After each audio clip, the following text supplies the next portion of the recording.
In the last class, we talked about structural modeling in the UML. Today, we will start talking about behavioral modeling in the UML. The motivation is that objects rarely stand alone. The objects interact with each other by passing messages, and this dynamic aspect of objects has to be covered by dynamic modeling, and this is what behavioral modeling aims to do. So objects interact with each other by passing messages.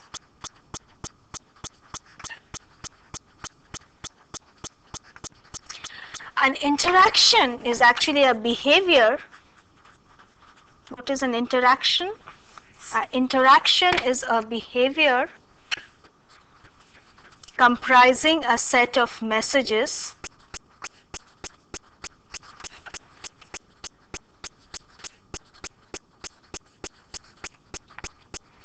that are exchanged among a set of objects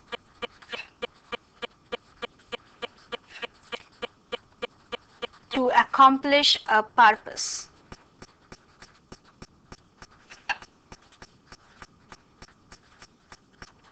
We use interactions to model the dynamic aspect of collaborations. A collaboration actually represents societies of classes or nodes which interact with each other to accomplish a task which is bigger than the sum of each of the individual tasks.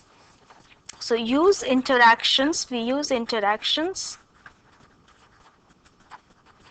to model the dynamic aspect of collaborations.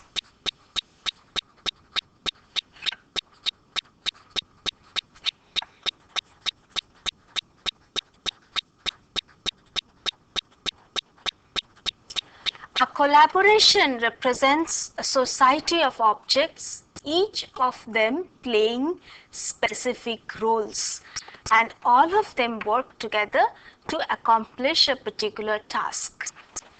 A role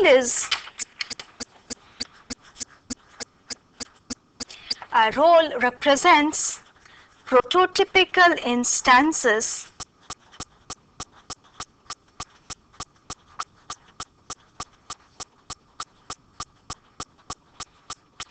of classifiers, for example, of classes, interfaces,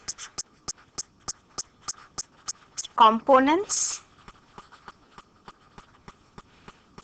nodes, use cases, etc.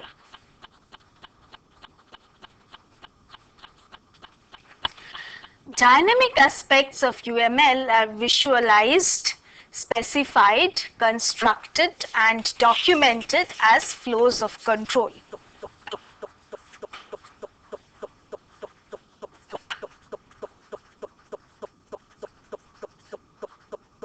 Dynamic aspects of UML are looked upon as flows of control, and these flows of control may implement single sequential threads,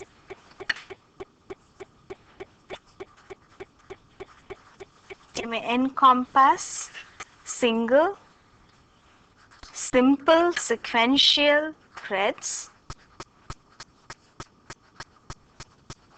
through a system, or more complex. Additionally, it may also encompass more complex flows which include branches, loops, etc. Which include branches, loops, recursion, concurrency, etc.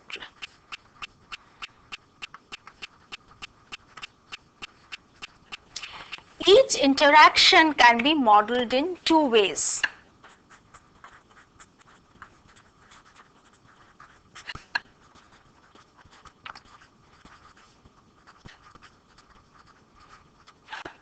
One, we may emphasize the time ordering of the messages,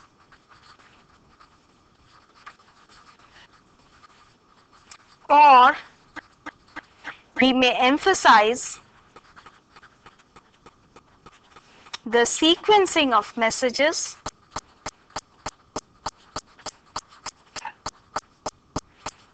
in the context of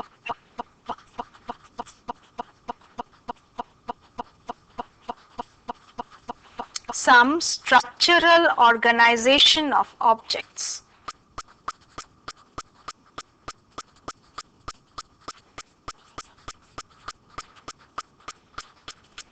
In the UML, we model the dynamic aspects of the system by using interactions. When we emphasize the time ordering of the messages, we do so by sequence diagrams, and when we want to emphasize the structural organization of objects, and we look at the sequencing of messages in the context of this structural organization, we will usually use collaboration diagrams. Now,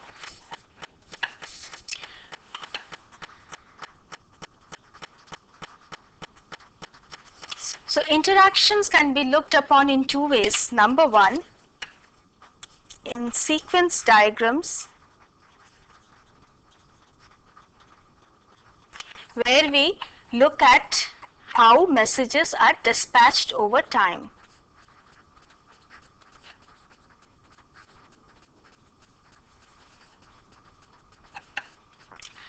Or in collaboration diagrams,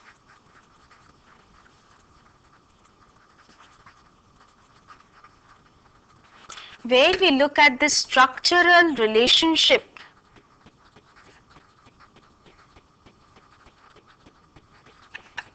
among objects in an interaction. And messages are graphically represented in this way.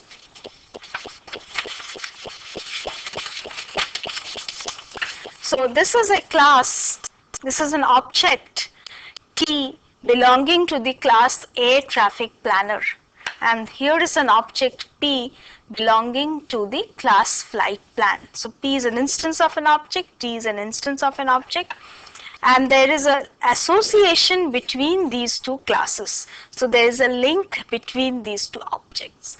A message is sent by the object P to the object T.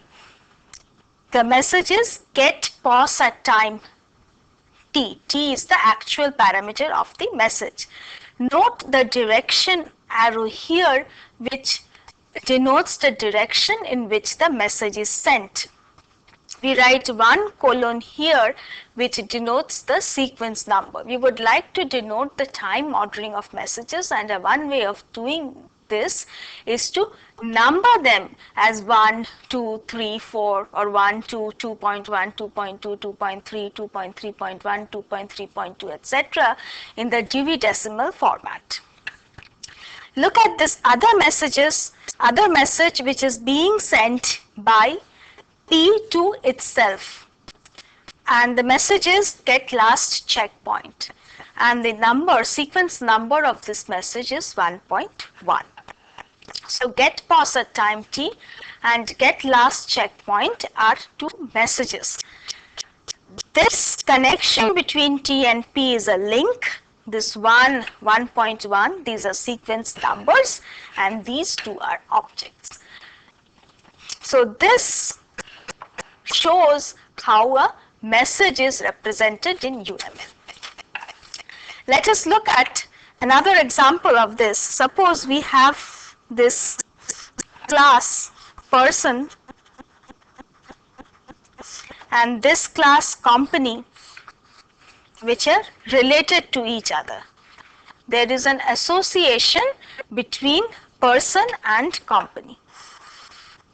And let us suppose that person has an operation called assign.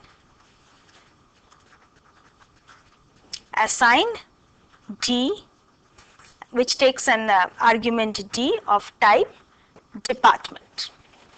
Now, this particular link denotes an association between two objects, and we can also denote the multiplicity of this relationship. And the roles of these different objects is the person is the employee, and the company is the employer. Now, so whenever there are two classes between whom there is an association relationship, there is a link between the objects which are instantiations of the class. And if there is a link between two objects, then one object can send a message to another object. So let us look at that.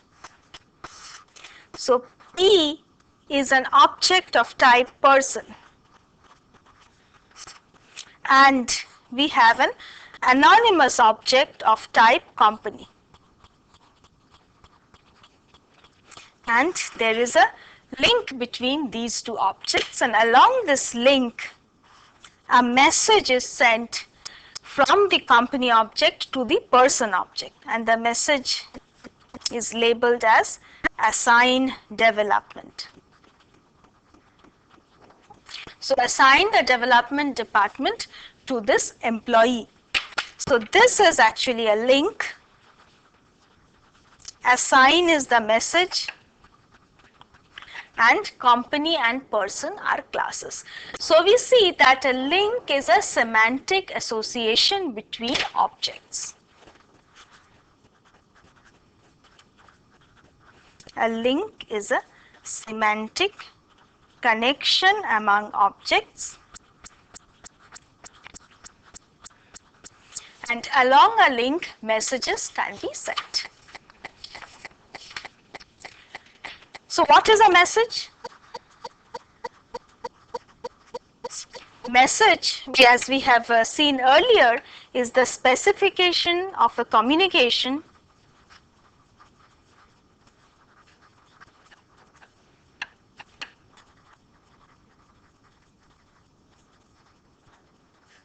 among objects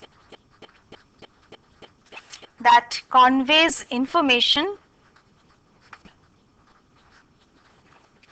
with the expectation that some activity will ensue to carry out certain tasks. So we can model several specific types of messages in the UML apart from other general messages. So these different types of messages in UML are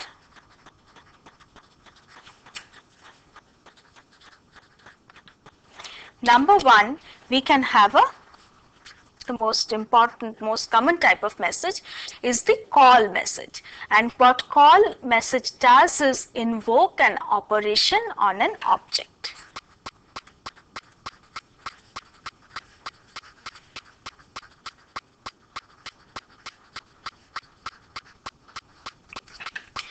Then we have the return message,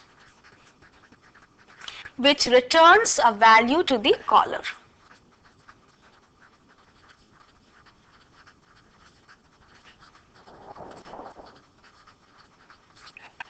Thirdly, we have the send message that sends a signal to an object.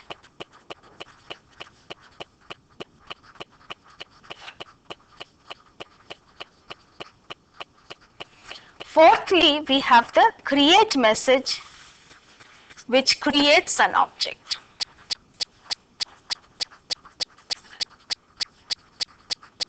And finally, we have the destroy message, which is used to destroy an object.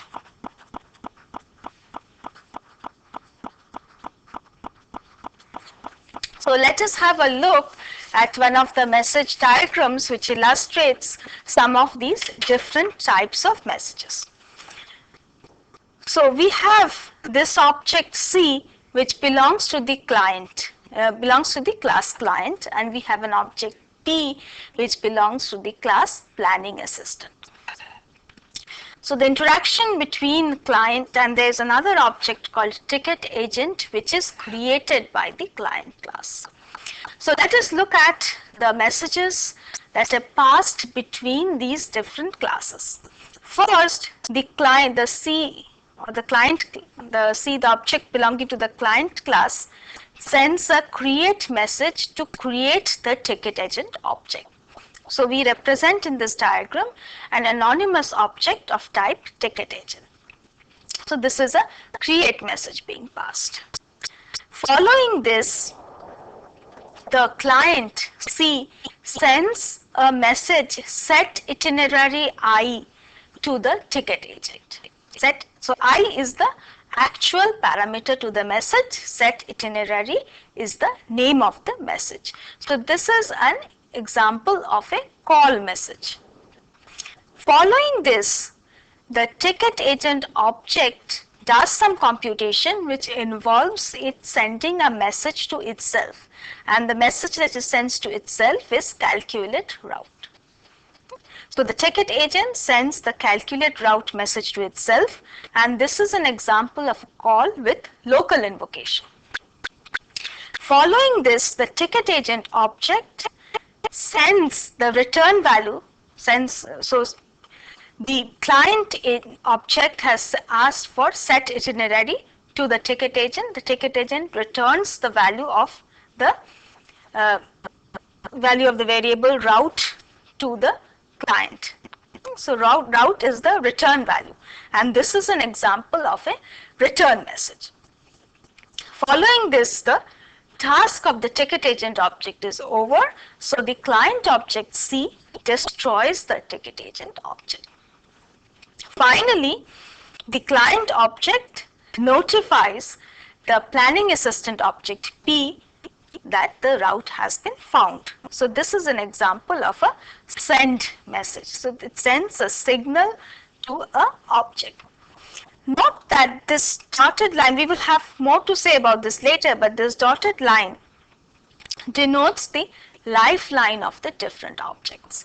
The client object and planning assistant objects, their lifeline lasts through the entire discourse that we are interested in, whereas the ticket agent object is created and destroyed during this interaction. Now, we will look at sequencing. What is sequencing?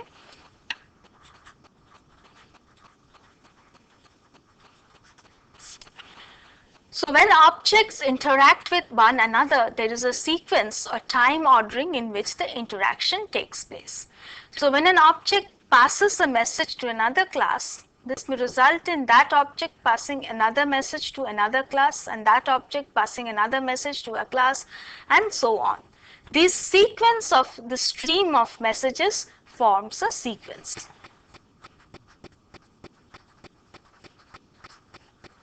So sequence is a stream of messages that take place in a particular time order. Now each process and thread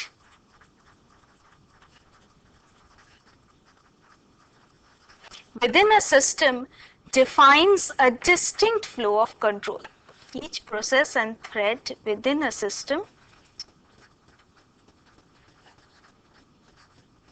defines a distinct flow of control.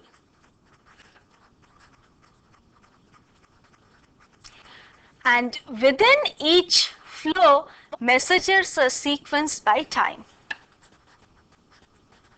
Within each flow, messages are sequenced, or messages are ordered in sequence by time.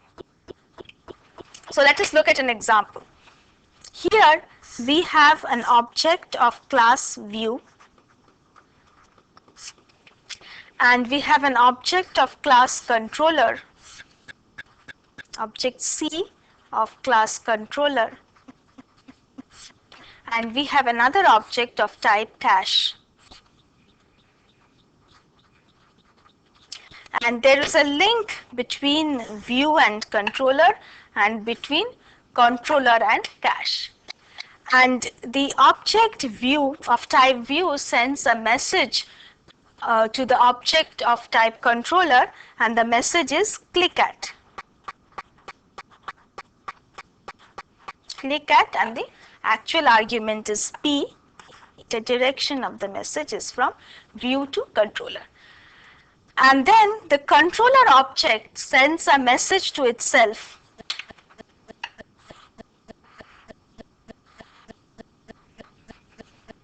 and the name of the message is find at P.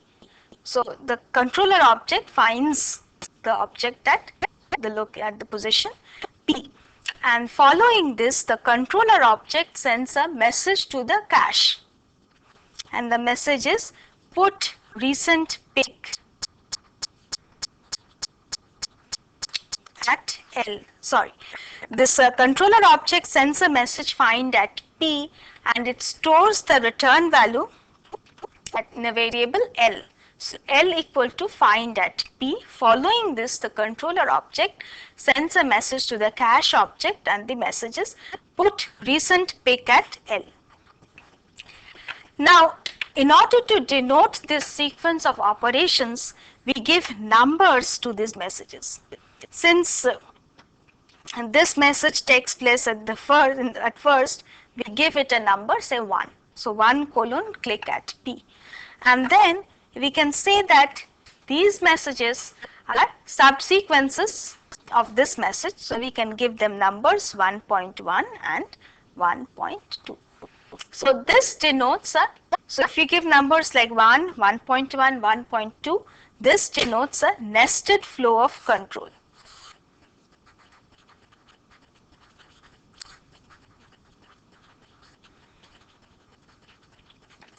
We may also have a flat flow of control where appropriate, and accordingly we have to number the messages. Now, having given an introduction to interactions and messages, we will now go on to talk about use cases, and then we will talk about use case diagrams.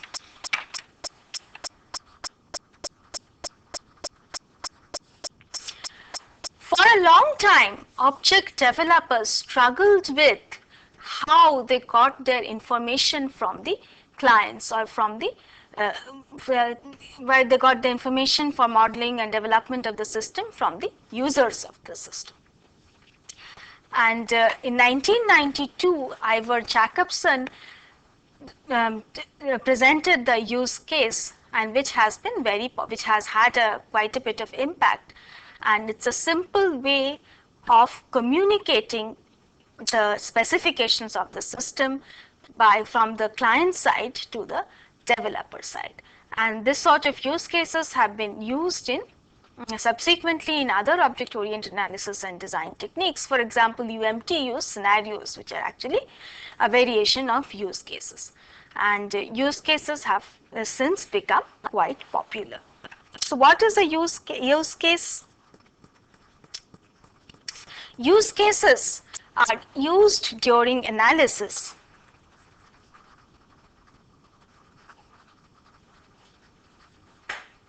and they are used to identify and partition system functionality.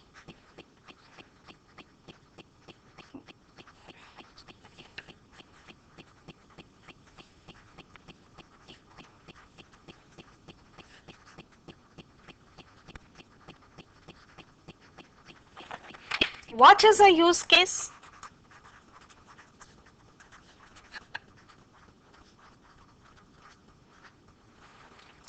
Before we go to the formal definition, let us look at the different points. A use case is a modeling device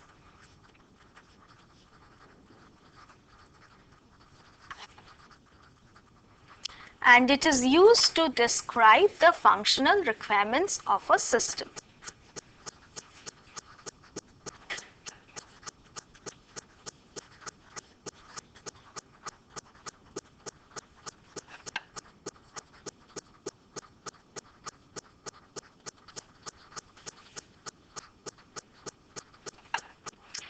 Each use case specifies a complete functionality.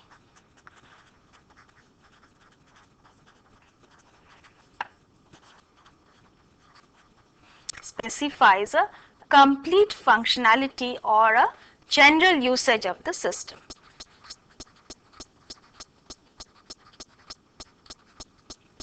And thirdly, the complete functionality of a system is represented by a complete set of use cases.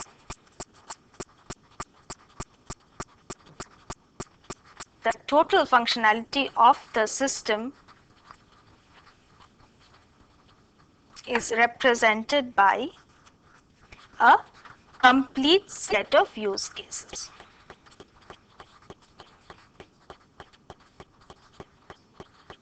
All the use cases of the system together specify the system functionality completely.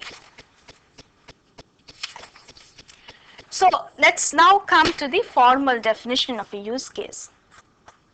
A use case is a description of a set of sequences of actions, including variants,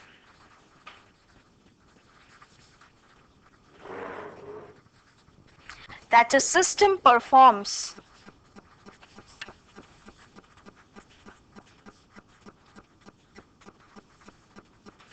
to yield a result which is of observable value to an actor.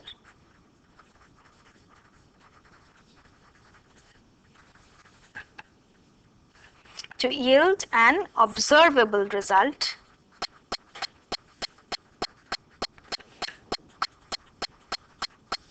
which is of value to an actor of the system. So we will come to what is an actor presently. So use cases, as we have said, are used in requirements capture.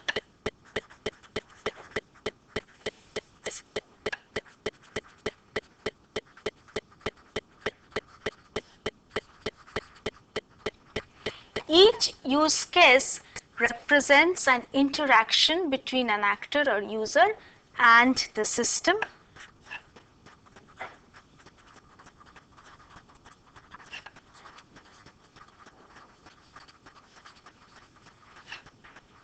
An actor represents an interaction between the actor and the system.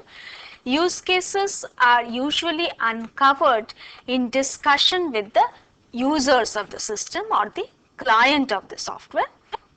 And thirdly, use cases are those things that are of value to an actor.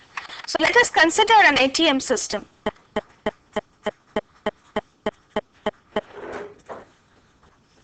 If we try to identify the use cases in an ATM system, let us see what are the different use cases possible in an ATM system. The action insert card is not a use case because the action insert card by itself does not have value to the customer or to any other actor. But other things like withdraw cash, make deposit, withdraw cash, make deposit, transfer funds, these are examples of the use cases in an ATM system. So let us now give an example, show an example of a use case, and this will also illustrate how a use case is written. The particular use case that we are talking about, the use case name is request of new software. The actors in the use case are, there is only one actor and the actor is referred to as the academic user. The main flow of events in this use case are as follows. Academic starts application. Academic is prompted for password by the system. Academic enters the password. System checks the password and allows academic to proceed. Academic selects the software request option. Academic completes the request form. Academic sends request. And the use case ends with the system notifies the academic that his request has been received. So this is the normal flow of events in the use case, which corresponds to a normal scenario. In addition to this, we also have to specify the exceptional scenarios or the exceptional flow of events or the error cases in the use case. There are two exceptional flow of events that have been mentioned in this use case. Number one, password may be invalid, and then the academic is prompted to enter the password again. A second example of exceptional flow of events is the request form will not send and the academic is prompted to try later when the system is less busy. Let's have a look at one more use case. This use case is concerned with a sales clerk checking out an item. So we have in here just given the flow of events in this use case. Number one, customer sets an item on the counter. Number two, sales clerk swipes the barcode, the UPC barcode reader across the UPC code on the item. Number three, system looks up the UPC code in the database, procuring the description of the item and its price. Step 4, the system emits an audible beep. Step 5, the system adds price and item type to the current invoice. Step 6, the system adds price and tax. So this is the normal scenario when a sales clerk checks out an item. There are certain error cases which may occur. For example, error case 1 is UPC code is unreadable. And the details of this is noted here. If after step 2, UPC code was invalid or not properly readable, the system emits an audible bonk sound. Error case 2, no item in database. If after step 3, no database entry is found for the UPC, the system flashes manual entry button on the terminal. Then the system accepts the keyboard entry of the price from the sales clerk and the system proceeds to step 4. So this is how we represent use cases. Now we will talk about how to draw use case diagrams.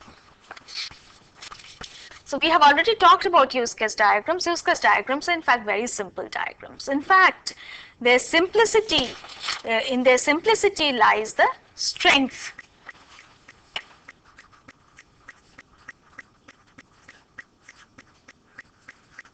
Use case diagrams are simple.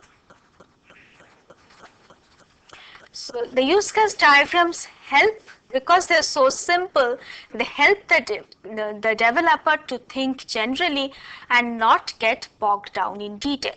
You just look at the different use cases that take place and how they interact and not look at the details initially. So let us look at an example use case diagram. So this is this pink rectangle denotes the system boundary, and we have different actors to the system. Number one is the customer. Actors in use case diagrams, actors are represented normally by stick diagrams. So this is the customer who is an actor of the system, and the system has three other actors: salesperson,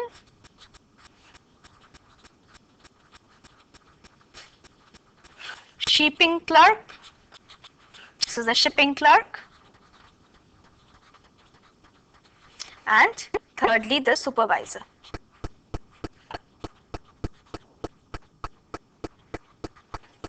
And there are several use cases of interest to the system. Number one, check status.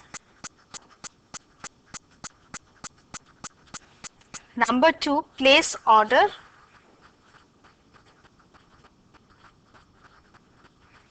Number three, fill orders. Number four, establish credit.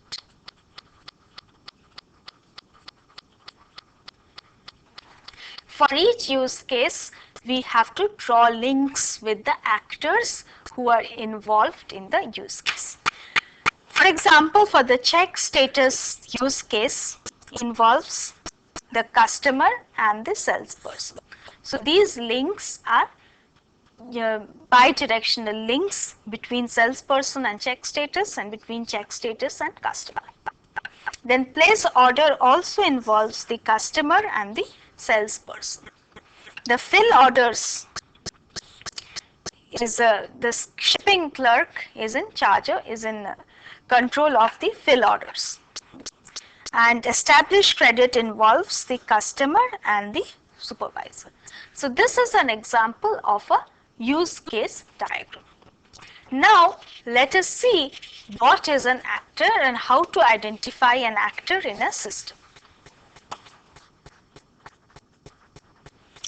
An actor is someone or something that interacts with the system.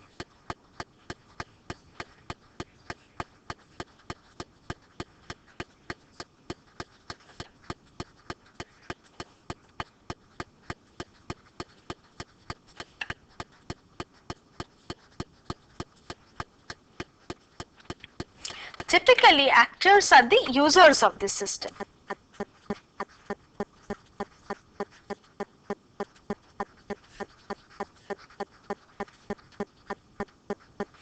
But they can also be other entities, for example, other persons, devices, another computer system, or some other system which is outside the system boundary.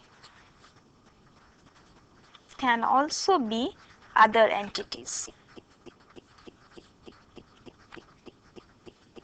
including other systems or other computer systems. Number 3, the actor must be an outsider. So the actor is outside the system boundary. Number 4, the actor must be abstract. The details of the actor are not relevant to this particular system.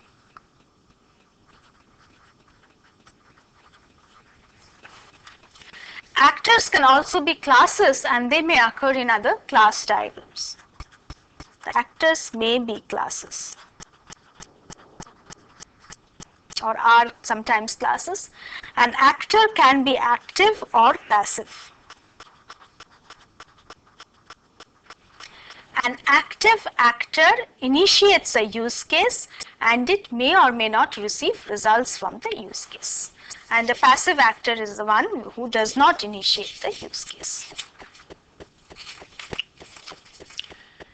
Now, how to get the actors of the system? Who are the actors and how to identify the actors? So during the requirements phase, it is important that we identify all the actors in this system. And in order to do that, it may help to ask some questions or to think along these lines. Who operates the system?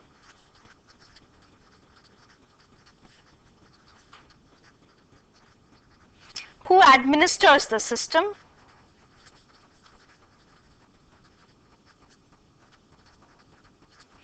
Who maintains the system?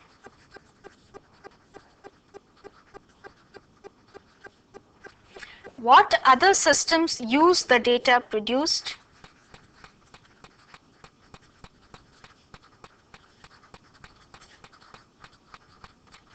And who are interested in the results from the system?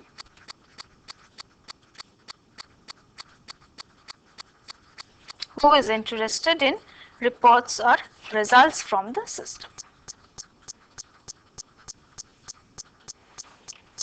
And use case, as we have said earlier, is a complete interaction between an actor and the system.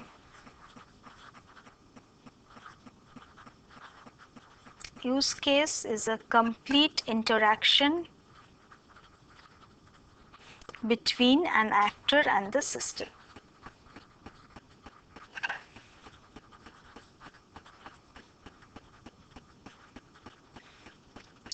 Normally, use cases include a textual description, as we have seen in the example use cases, and they're described in terms of what they do and not how they do it. They're described in terms of what they do, not how they do it. What they do and not how.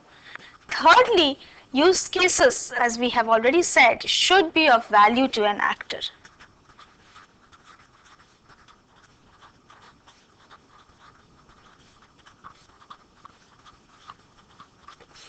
Fourthly, a use case is typically started by a stimulus from the actor.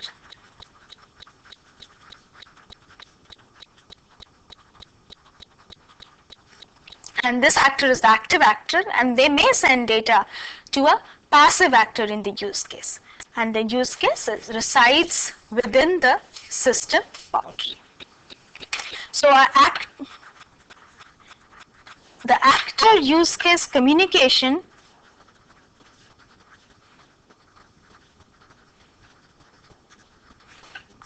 as we have seen earlier is represented in this way. This tick diagram represents an actor. This oval represents an use case. The use case is checks out item, and this actor is the sales clerk. And this use case involves two actors, the sales clerk and the customer. And there's a link between this use case and these two actors. An actor interacts with the use case.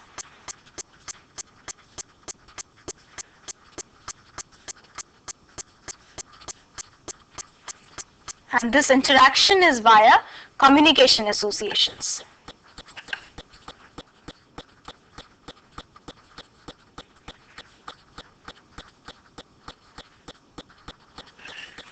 And this is normally a one-to-one relationship with no direction.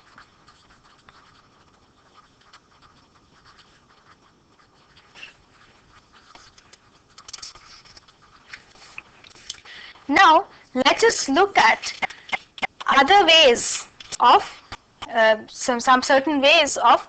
So normally an association, we have said, is a plain line indicating a link between an actor and a use case. There are some other ways of extending or including a use case to have slightly more complicated use cases, and we will discuss some of these. Number one, there is a stereotype extends. And suppose we have a base use case called place order.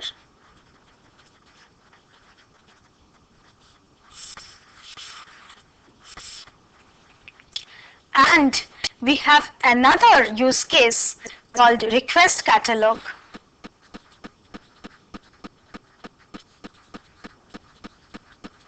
And this request catalog use case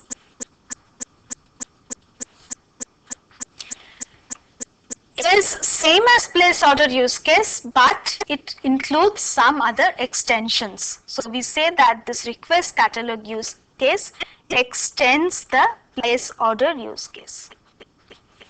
So this is known as the extension client. This request catalog is the extension client, and the place order is the base use case. We may also indicate where in the use case, within the use case, the extension take place, and we can say that the extension point is more requests. And this extends is denoted by this dashed line with an arrow on this. So the client use case adds incremental behavior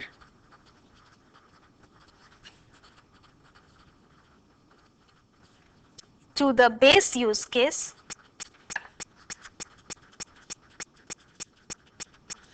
by inserting additional action sequences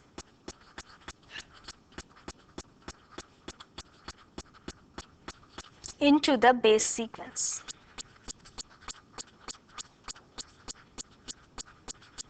The second characteristics that we will consider is the include stereotype. Suppose we again have this place order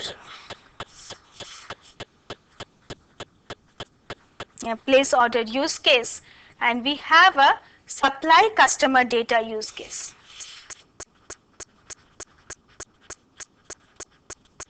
And suppose the place order use case has a call to the supply customer data use case, and this is represented by this keyword includes. The includes relationship is thus like a function call. It takes place under the control of a base class or a client class. The third type of extension that we will consider is the generalized relation. So generalized relation is like an inheritance relationship. Suppose we have this use case, arrange payment, and we have two other use cases, pay cash and arrange credit.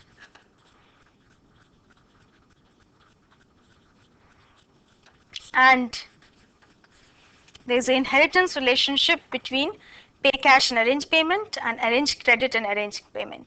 Inheritance implies substitutability.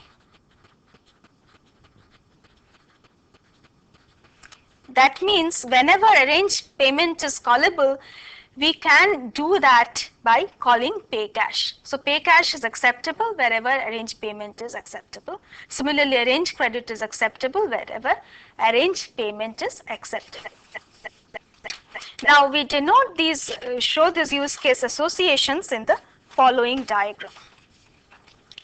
So these are the different use case associations. We have the place order use case, which includes the supply customer data use case. It also includes the order product use case and the arrange payment use case. The request catalog use case extends the place order use case, and pay cash and arrange credit are inherit from the arrange payment use case. Now, as for using use cases, in order to use use cases, we establish first the context of the system by identifying the actors that surround the system. And we will talk a little more detail about use cases in the next class, and we will go over to talk about different types of interaction diagrams and activity diagrams. We end today.